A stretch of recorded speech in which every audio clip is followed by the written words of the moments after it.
that's what you think, then talk about me.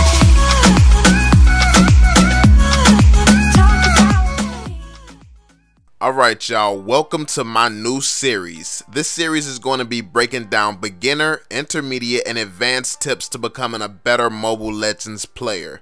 I've made a lot of videos about how people just blindly copy builds on YouTube with no explanation or understanding, and how people judge skill based off in-game stats which are tainted due to poor matchmaking in Mobile Legends. I've talked about these things because it's important to me, and I'd hope to you that we build a stronger community.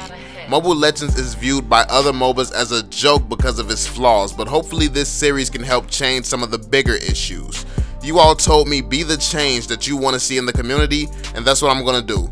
We're going to talk about abstraction, which is a fancy way to say thinking outside of the box. In this series, I'm going to be covering a lot of topics and breaking down a lot of things that's been in MOBAs and even gaming for more than a decade. I think the value I bring with a series like this is not just my experience as a gamer, but also as a game developer.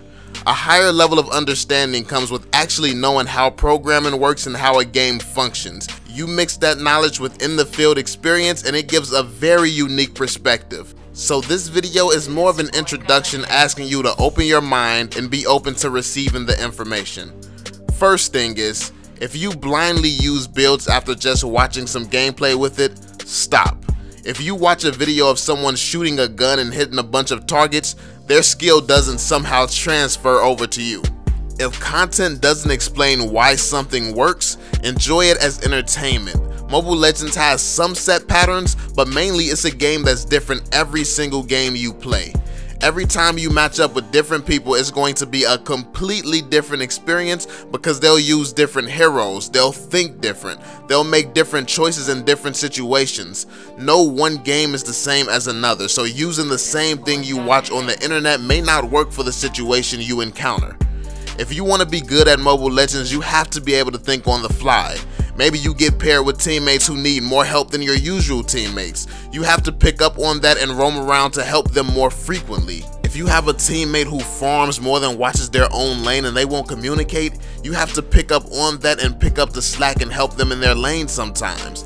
Maybe your teammates are completely OP and they're destroying in their lanes. That means if the person in your lane has any awareness, they'll go help, and you already know your teammates can handle themselves, so all you have to do is ping the map and focus on pushing up your own lane. There are thousands of different situations in Mobile Legends and any MOBA. One video will never teach you everything you need to know, but that's what I'll be focusing on in this series. This series will help you be prepared for any situation, and it'll get you ready for any elo.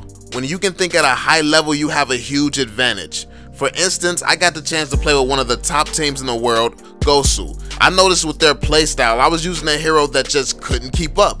If you have a team taking people out quick and being super aggressive, but your hero is a laid-back late-game hero, it's a bad mix. Being able to realize that is huge though. A lot of times when you're stuck in lower elos, the only thing on your mind is hoping your team doesn't continue to make poor decisions, like 3 people going into one lane with only one person in it for the whole game, or people playing too aggressive and feeding the other team.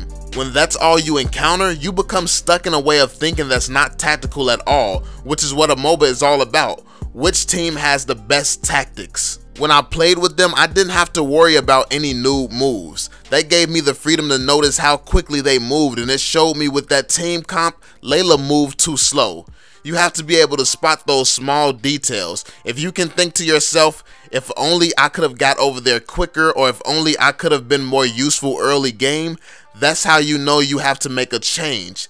Then you switch to someone like Bruno, who shines when teams are super aggressive because his ultimate hits the entire team from the jump. He has the best escape out of all the ADC, and it also allows him to move around the map faster than any other ADC. Being able to see things from an abstract point of view allows you to notice the little things you never think about or the things you may have never noticed before. We'll be going through everything in this series. If you have anything you're struggling with, make sure you let me know down in the comments section and I'll try to cover that topic ASAP. I hope you all enjoy this series and find it helpful. Make sure you subscribe to the channel if you're new so you won't miss an episode, and I'll catch you all in the next one. Peace out. If that's what you think, then talk about